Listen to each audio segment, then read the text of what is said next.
அண்மையில் சமூக ஊடகங்களில் பிரபலமடைந்த ஜப்பான் இச்சிகாவா சிட்டி உயிரியல் பூங்காவில் வாழும் பஞ்ச் என்ற 7 மாத குரங்கு தற்போது ஒரு பெண் குரங்குடன் நெருக்கமாக பழகி வருவது சமூக ஊடகங்களில் மீண்டும் கவனம் ஈர்த்துள்ளது. டிக்டாக் மற்றும் இன்ஸ்டாகிராமில் பகிரப்பட்ட காணொளிகளில் பஞ்ச் அந்த பெண் குரங்கான மோமோச்சானுடன் முத்தமிடுவது, அணைத்துக் கொள்வது மற்றும் விளையாடுவது போன்ற காட்சிகள் பதிவாகியுள்ளன. இதற்கு முன்பாக கடந்த பிப்ரவரி மாத மையப்பகுதியில் வெளியான காணொளிகளில் தாயால் கைவிடப்பட்ட பஞ்ச் குரங்கானது மற்ற குரங்குகளால் தொந்தரவு செய்யப்பட்டதாகவும், பின்னர் ஐக்கியாவின் மெத்தை பொம்மை மற்றும் மனித பராமரிப்பாளரை நம்பி ஆறுதல் அடைந்ததாகவும் கூறப்படுகிறது.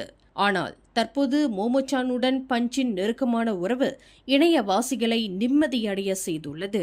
மேலும் செய்திகளை தெரிந்து கொள்ள கீழே இருக்கும் பெல் பட்டனை அழுத்துங்கள். உங்கள் மகிழ்ச்சியை வெளிப்படுத்த லைக் மற்றும் ஷேர் செய்யுங்கள். தொடர்ந்து திசைகளோடு இணைந்திருக்க சப்ஸ்கிரைப் செய்யுங்கள்.